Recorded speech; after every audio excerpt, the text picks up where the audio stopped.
আসসালামু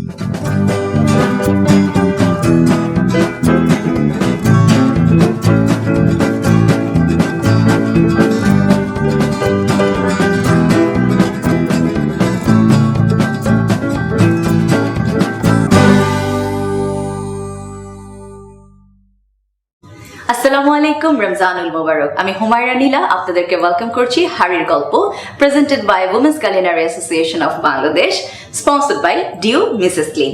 আজকে আমাদের কিচেনে যিনি রান্না করতে এসেছেন তিনি হচ্ছেন আয়েশা। চলুন কথা বলি আয়েশার সাথে। আয়েশা, কেমন আছো? আলহামদুলিল্লাহ ভালো। আপু, আপনি কেমন আছেন? আমি তো অনেক ভালো আছি। তুমি এসেছো, তোমাকে পেয়ে আরো ভালো লাগছে। সো রান্না তো শুরু করবো, তার আগে একটু তোমার সাথে গল্প করি। তুমি অ্যাকচুয়ালি কি করছো?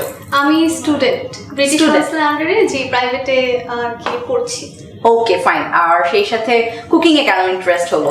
কুকিং এ আমি ক্লাস 5 থেকে আর কি বেকিং কুকিং করতে খুব পছন্দ করি। জি, আমার আম্মুও হচ্ছে গিয়ে অনেক আর কি বেকিং আইটেমের প্রতি ইন্টারেস্টেড, তো তার কাছে দেখে দেখে আর কি ইচ্ছা হয়, মানে আম্মুকে দেখে ইচ্ছে হলো, মানে রান্নার ইচ্ছেটা জাগলো। আর তাহলে আম্মু হচ্ছে রান্নার গুরু বলা যায়। আচ্ছা, তো আজকে হাড়ির গল্পে দর্শকদের জন্য তুমি কি নিয়ে এসেছো? আজকে হাড়ির গল্পে দর্শকদের জন্য আমি মাসালা বাইটস নিয়ে এসেছি। এটা মেইনলি একটা চিকেন আইটেম। ইফতারে যেহেতু আমরা ভাজা পোড়া বেশি খেতে পছন্দ করি, তো মানে অনেক সিম্পল একটা আর কি ইজি কিছু ইনগ্রেডিয়েন্টস দিয়ে একটা রেসিপি, মাসালা বাইটস, চিকেন মাসালা বাইটস। ওকে দর্শক, আজকে আয়েশা আমাদেরকে করে দেখাবে চিকেন মাসালা বাইটস। মানে শুনে মনে হচ্ছে অনেক মুখরোচক একটা রেসিপি। তো আমরা শুরু করি। কি কি লাগছে এতে? এখানে আছে আমার 200 গ্রাম চিকেন পেস্ট, চিকেনটাকে কিমা যেটা বলে মিহি পেস্ট করে নিয়েছো। আচ্ছা, 200 গ্রাম চিকেন পেস্ট। আর আছে হচ্ছে 200 গ্রাম ম্যাশড পটেটো। আলুটাকে জাস্ট সিদ্ধ করে, আমি লবণ টবণ কিচ্ছু দেইনি, জাস্ট আলুটাকে সিদ্ধ করে ভর্তা করে দিয়েছি। আর আছে হচ্ছে হাফ টেবিল স্পুন লবণ, half tablespoon chilli flakes, 2 tablespoon cornflour আমি ডোয়ের জন্য ইউজ করবো, বাকিটুকু আমি একটু এক্সট্রা নিয়েছি আমার পরে লাগবে। এখানে নিয়েছি half table spoon chaat masala, গরম মশলা অথবা কাবাব মশলা ইউজ করা যায়। আর আছে হচ্ছে হাফ টি স্পুন জিরা গুঁড়া, হাফ টি স্পুন ধনিয়া গুঁড়া, আর হচ্ছে half teaspoon vinegar, half tablespoon রসুন আমি কুচি কুচি করে কেটে নিয়েছি, রসুন বাটাও ইউজ করা যায়। হাফ টেবিল স্পুন আমি নিয়েছি হচ্ছে আদা বাটা। আর এই তো এই সব ইনগ্রেডিয়েন্টস। আর কোট করার জন্য আমি ব্রেড ক্রাম্ব আর ডিম রেখেছি।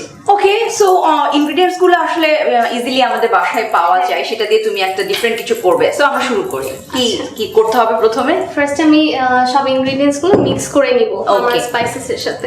আচ্ছা, এখানে নিচ্ছি 200 গ্রাম চিকেন পেস্ট। হ্যাঁ দর্শক, আমরা কিন্তু রান্না করার আগে আমাদের হাতটা ক্লিন করে নিয়েছি, এবং সেই সাথে আমরা যে ডিশগুলো ব্যবহার করছি সেগুলো আমরা ডিউ মিসেস ক্লিন দিয়ে ক্লিন করে নিয়েছি। তারপর আমি একটা একটা করে আমার স্পাইসেস গুলো দিয়ে দিচ্ছি। লবণ, চিলি ফ্লেক্স, চাট মশলা, জিরা গুঁড়া, ধনিয়া গুঁড়া, ভিনেগার, গার্লিক পেস্ট, আর হচ্ছে আদা বাটা। মানে যেই পরিমাণ মশলাও নিয়ে এসেছিল জাস্ট মেপে সেগুলো আমরা পুরোটাই এটাতে দিয়ে দিচ্ছি। মশলাগুলো দিয়ে ভালো করে মাখিয়ে তারপর আমি লাস্টে কর্নফ্লাওয়ারটা দিব বাইন্ডিং এর জন্য। আচ্ছা, সো আগে মশলার সাথে আলু এবং যে চিকেনের মিশ্রণটা ছিল এইটাও খুব ভালো করে মাখিয়ে নিচ্ছে।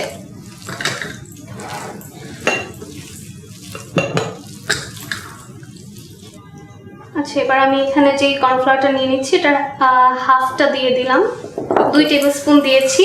এবার আবার আমি ভালো করে মিক্স করে নিচ্ছি। কর্নফ্লাওয়ারটা দেওয়ার সাথে সাথে না তোমার ডোয়ের যে টেক্সচারটা চেঞ্জ হয়ে গেল। হ্যাঁ, বাইন্ডিংটা চলে আসলো। আচ্ছা, এখন এটার কি বাকি কি কাজ? এখন এটাকে আমরা একটা ফ্ল্যাট সারফেসে নিয়ে তারপরে বেলতে হবে। সো আমার এখানে ফ্ল্যাট সারফেস তোমাকে দিচ্ছি, আর বাইরে আমি এই পাশে চলে যাচ্ছি।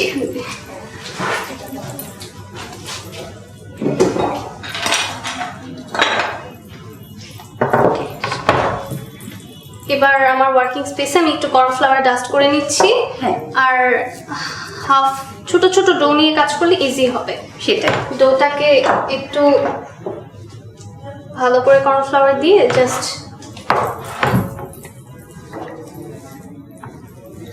বেশি পাতলা করতে হবে না জিনিসটা, যেহেতু আমাদের ভাজতে হবে কেটে। এরকম রাখতে হবে। এবার আমি দুইটা কাটার আজকে ইউজ করব, স্টার আর হচ্ছে হার্ট শেপে করব। তো আমি হার্ট শেপটাকে করে নিচ্ছি। শেপ তো ইচ্ছে মতো যে কেউ হ্যাঁ, করতে shape পারে, ইচ্ছে মতো অথবা কারো যদি এরকম কাটার না থাকে তাহলে ছুরি দিয়ে স্কোয়ার কিংবা ট্রায়াঙ্গেল করে কেটে নিতে পারবে, তাই না? হ্যাঁ। সো আয়শা, দর্শক দেখতে পাচ্ছেন আয়শা এগুলাকে একটা কুকি কাটার দিয়ে কেটে নিয়েছে। তো এখন আবার কি কাজ বাকি আছে? এখন আমরা এগুলোকে কোট করব। হ্যাঁ, ফার্স্টে আমি ডিমে ডিপ করে নিচ্ছি। হ্যাঁ হ্যাঁ। তারপর এটাকে তুলে আমি যে অরেঞ্জ ব্রেড ক্রাম্বস নিয়েছিলাম সেটার আচ্ছা। উপর দিয়ে দিচ্ছি।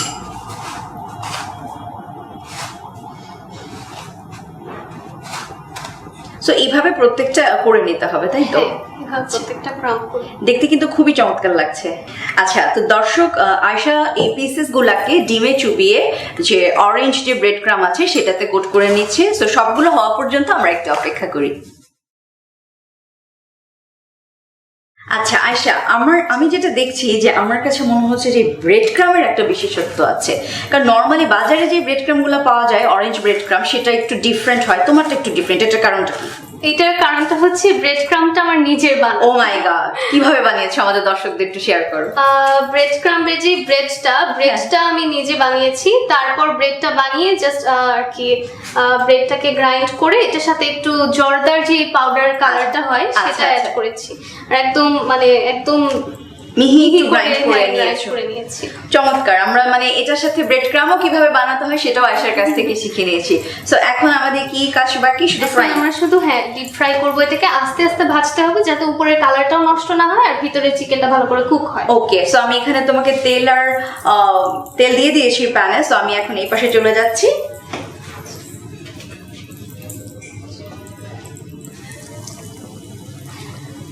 আচ্ছা, আরেকটা জিনিস, এই জিনিসটা হচ্ছে গিয়ে আমরা ক্রাম্ব কোট করে তারপরে হাফ অ্যান আওয়ারের মতো ডিপ ফ্রস্ট করতে হবে। ডিপ ফ্রস্ট যখন আমরা করব তখন এখানে আমার তেলের মধ্যে একটু ক্রাম্বস পড়ে গিয়েছে। ডিপ ফ্রস্ট করলে ক্রাম্বগুলো পড়বে না, রাইট।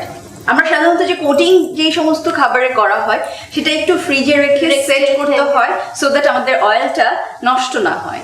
জি। সো এটা মোটামুটি ডুবো তেলে এটাকে ভেজে নিতে হবে যে আনটিল গোল্ডেন ব্রাউন, রাইট? জি। আচ্ছা, সো দর্শক, এই সবগুলো চিকেন বাইটস, রাইট? জি, চিকেন। আচ্ছা, চিকেন মশলা বাইটস ও ভেজে নিচ্ছে ডুবো তেলে। সো আমরা অপেক্ষা করছি সবগুলো ভাজা হওয়া পর্যন্ত। সো আমাদের মনে হচ্ছে যে মশলা বাইটস গুলো রেডি হয়ে গেছে না? এখন কি করতে হবে? এখন এটাকে আমি একটু সার্ভ করে দেখাই। ওকে, আমি এখানে জাস্ট সস দিয়ে একটু গার্নিশ করে নিয়েছি। আচ্ছা, এটাকে আমি একটু ডেকোরেট করব। আচ্ছা, সো তুমি ডেকোরেট করতে থাকো, আমি তোমার সাথে একটু গল্প করি। আমি অফ স্ক্রিনে শুনছিলাম যে তুমি বলছিলে তোমার একটা রান্নার পেজ আছে, সো সেটা নিয়ে একটু শুনতে যাচ্ছি। জি, আমার একটা বেকিং এর পেজ আছে। পেজটার নাম হচ্ছে স্প্রিঙ্কল সুইটনেস। আমি 2019-এ পেজটা ওপেন করেছি। আচ্ছা, এখন পর্যন্ত আর কি এটা আলহামদুলিল্লাহ ভালো চলছে। আচ্ছা, তো পেজে মেইনলি আমার হচ্ছে বেকিং আইটেমস, কেক আর কি বেশি ফোকাস করে, আর এর সাথে স্ন্যাক্সও আছে। আচ্ছা, great. So keep it up, যাতে করে সবাই তোমার এই রেসিপিগুলো সম্পর্কে জানতে পারে। Thank you. সো রেডি না? হ্যাঁ। আচ্ছা, সো দর্শক, আয়শা খুব সুন্দর করে ওর মশলা বাইটস গুলো পরিবেশন করেছে। সো আয়শা, তুমি তোমার পড়াশোনা নিয়ে ব্যস্ত থাকো, তোমার পেজ নিয়ে ব্যস্ত থাকো, তারপরে আমাদের হাড়ির গল্পে এসেছে, তোমাকে অনেক ধন্যবাদ। আচ্ছা আপু, আপনাকে অনেক ধন্যবাদ আসার অফার করার জন্য। অনেক ভালো লেগেছে আপনার সাথে গল্প করে। আমারও খুব ভালো লেগেছে তোমার সাথে কাজ করতে পেরে। দর্শক, আয়শার এই চিকেন মশলা বাইটটা যদি আপনারা বাসায় তৈরি করতে চান তাহলে রেসিপিটি দেখে জলদি বানিয়ে নিন। আর আরো মজার ইফতার এবং সেহরির রেসিপি দেখার জন্য চোখ রাখুন হাড়ির গল্পে। ততক্ষণ পর্যন্ত সবাই ভালো থাকবেন। আল্লাহ হাফেজ।